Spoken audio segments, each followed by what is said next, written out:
яг шог зураачны хувьд гадаа одоо болж байгаа үйл явдлыг, гудамжинд болж байгаа үйл явдлыг, улс төр нийгэм эдийн засгт болж байгаа үйл явдлыг аль талын төрүүлж илүү их олж хард юм болов?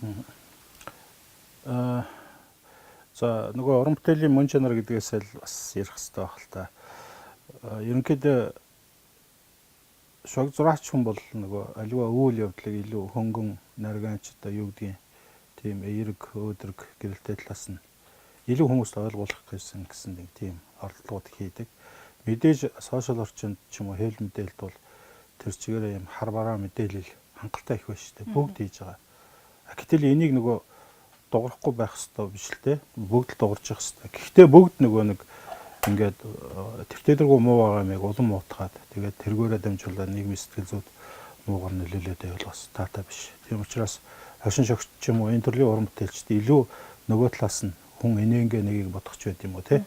Хөнгөн хэлбэрээр авчаад нэрээ тийм шүүгээд бодож явах. Тэр арга барил нь одоо надад одоо азар нөгөө аав ээжээс ч юм уу бурхнаас ч юм уу заяагдчихтэй. Тэгээд тэрийг л одоо үр дүнтэй хэрэглэхийг л хичээж хөдөлмөрлж явна. Тэгээд бас сайхан л да. Ер нь бол яг бас хичнээн хүнд хэцүү асуудал байсан ч гэсэн хүмүүсийг инээлгэнгээ ингээд цаагаар нь ойлгуулчихна гэдэг чинь бас тэр болгон байх боломжгүй төрөл болохоор заавал хэнийг нь хийх л ёстой. Тийм болохоор одоо ингээл зуржилсан да. Би одоо ингээд таны хамгийн сүүлийн үеийн хийж байгаа уран бүтээлүүдээс харахаар сошиал орчинд гарч байгаа шинэ тренд хандлагууд, үг хэллэгүүд те залуучуудын дунд одоо илүү хит болж байгаа дуунууд гэл айгүй олон юм яг цаг үеийн одоо юу гэдгийг залуучуудын дунд тренд болж байгаа зүйлс бас нэлийн одоо тэрийг ашиглаад өөрийнхөө арга барилтаа нийцүүлээд ингээд шог зургууд, бүтээлүүд гаргасан байна л та.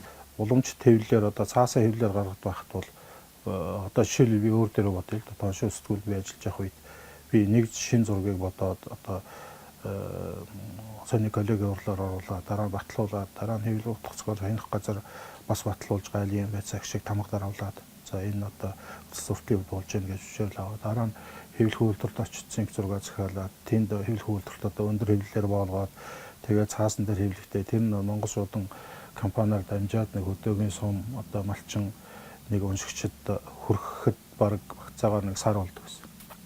Яг фэйсбүүк хугацаанд шүү. Одоо бол би нэг хэрвээ хурдан зурж чадах юм бол 5-10 минутанд л хэдэн зуун мянган хүнд хүрэх боломж нь надад нэг боломж байгаа болохоор энэс би хоцрохаарахгүй энийг заавал ашиглах хэрэгтэй. Тэгээд өөрөө сошиал орчны энэ нөгөө мэдээлэл хүрэх хурдан ийм адилхан хурдтай болчихоор бидний амьдрал өөрөө айгүй баялаг болж байна. Нөгөө сэтгэн бодох хурд тэрийг гүйцэх хэрэгтэй. Тэр чигээрээ би бас өөрөө давхар хөгжиж байна. Тийм болохоор одоо нөгөө яхахгүй энэ нөгөө нэг одоо орчин үеийн болж байгаа үйл явдлын нөгөө трендүүдээс хоцрохгүй байхаа аргагүй. Хоцорчхол юм бол чи өөрөө хоцрогцсон уран бүтээлч болчих гээд байгаа учраас би яалчгүй нөгөө хөшөө азаргаж ороос урна гэл ингээл хөдөлмөрлөхөөс өөр аргагүй. Тийм л шин чанар мэдрэж байгаа. Энэ боломж нь бол бүх уран бүтээлчд ижил байгаа гэдгийг л хэлмээр байна. 2019 онд ямар зураг, ямар одоо төрлийн зурган дээр та илүү анхаарав? Ямар бүтээлүүд одоо ингээ өөрийнхөө бүтээлүүдийг харахаар ямар бүтээлүүдийг илүү их одоо гаргасан байна? Яг би сүүлийн үед одоо өдөртмийн одоо хуучин сэтгүүл зүгээр бол одоо өдөртмийн одоо энэ сони шог зургууд гэж ярьдаг л да. Одоо эдиториал картон гэж ярина, политика картон гэж ярина. Энэ ч одоо эдиториал картон гэхээр баг тоймчийн шог зураг гэж нэрлэж байгаа байхгүй. Энэ ч өөрөө плезерийн шагналд дэвшдэг намнастаа хүртэл юм сэтгүүл зүүн том төрлөлтөө. Тийм болохоор одоо би бол бас шинээр энэ сошиал орчин зурагдаг бас ийм одоо дөрөвний ярьдаг нөгөө тренд шог зургууд гэж хэлж болно. Тийм шин төрлийн эхэлж байгаа болов уу гэж надад бас бодогдоод байгаа байхгүй. Уламжлалт цаасаа хэл мэдээлэлээр дамждаг байсан энэ шог зургууд одоо нөгөө сошиал орчинд өөрчлөлт эхэлж байна. Та бүхэн мэдж байгаа меме энтер гэл янз бүрийн ийм хэллэгүүд, янз бүрийн ийм зураг, дуу, дүрс, аудиотой ийм хашигнол ийм зүйлүүд бол зөндөө гарсан шүү дээ. Фотошоп ашигладаг, коллаж хийдэг те, зураг тексттэй хийдэг. Зарим нь ч би бас ашигладаг л та гэрэл зураг дээр текст наахч байт юм уу. Эсвэл дан текст дээрээ гоё хашигнал хийх ч юм уу.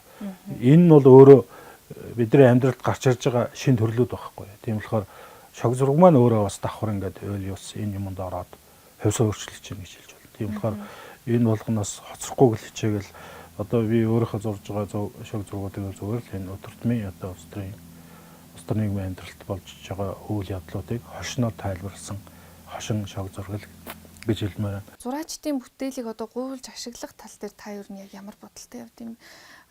Тэгэхээр одоо гуйлж ашиглуулахгүй тулд мэдээж хоёрдмол утгагүй те бүтээл гаргах хэрэгтэй байх гэж бодож. Ер нь энэ одоо зураачдын бүтээлийг үнэлэх эсвэл гуйлж ашиглах гэдэг хэцүү асуудлууд байх шүү гэн те. Тэг яг нэг үе бодвол нөгөө оюуны өмчийн талаар ойлголттой болсон аль аль нь хэрэглэгчтэн ч тэр бүтээгчтэн ч гэсэн тэгээд өөрсдөө оюун бүтээлийг хамгаалах юм шаардлагын зүйлүүд гарч ирж байна. Яг гэвэл энэ ч өөрөө зах зээлийн ертөнцийн шүү дээ. Яг шог зургийг бол би нөгөө өөрөө энэ төрөл маань өөрөө бас нэг хомс ховор болохоор ерөнхийдөө залуучууд хэлмэдэл хэрэгслүүд окей өөрсдөө асуугаад зөвшөөрөл аваад үүд хэрэглээл гэж хэлдэг. Ихэнх нь мэдж байгаа. Яг нэр дурдаараа нэр тодхыг хичээгээрэй гэж ярьдаг. Тэгэхгүйгээр нөгөө сонгуульд өгөхөр ч юм уу зургийг зөвшөөрлгүй ашиглахдаа өөр зорилгоор миний үзэл бодлын эсрэг ч юм уу үг үсгийн засах ч юм уу тийм бүдүүлэг үйлдэлүүд гардаг л да.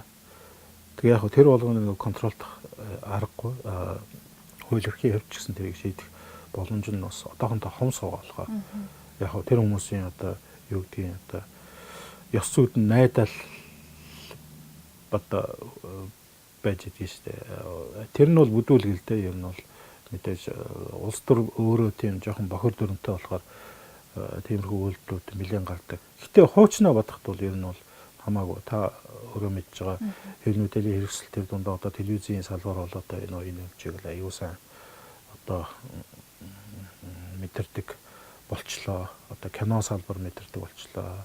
Хэвлэлийн салбар энэ паблишн салбарт бол одоо зөвшөөрөлгүй ном орчуулж хэвлэх энэ төр бол баг зогсцсон. Би бол баг тэгж итгэлтэй хэлж чадхаар байна. Одоо бол ер нь тийм тэрийг бол одоо бүдүүл үзүүлэлт тооцоогоор болсон. Дууны салбар ч гэсэн одоо олон төрөмс байгууллагууд хамтраад бас энэ дууны уран бүтээлчдийн эрхийг хамгаалах тийм зүйлүүд зөндөө хийж байгаа. Тийм болохоор оюуны өмчүүл ерөнхийдөө засагтаад нөгөө түрүүний ярьдаг нөгөө өргөс авсан юм шиг бид нар засч чадахгүй шүү дээ. Алдаж онж босч тэр бүх өвчнийг дуусч улаан бурхан юу гэдгийг атгаа томоогоо авч иж бид нөгөө дархлаа маань сууж эхэлж шүү дээ. Одоо бол тодорхой хэмжээгээр оюуны өмчийн салбар бол дархлаатай болж эхэлж байна. Гэхдээ хангалттай биш. Хамгийн сүүлд одоо шинэ өнгөрсөн 5 дахь өдөр бол сонгуулийн хууль батлагдлаа. Тэгээд энэ жил бас улсын хурал үндсэн хуулийн нэмэлт өөрчлөлтийг баталсан, том хуулиудыг баталсан. 2020 он сонгуулийн жил болох чинь таны хувьд яг яаж уран бүтээлчин бууж байна?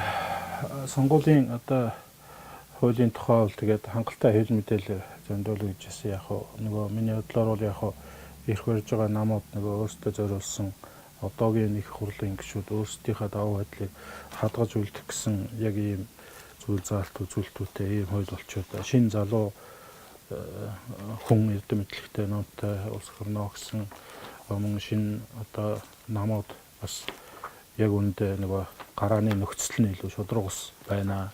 Хүнд танигдаагүй тийм гарч ирэх боломж олдсон хаасан ийм хууль болчихудаа гэж л бодогдоод байгаа.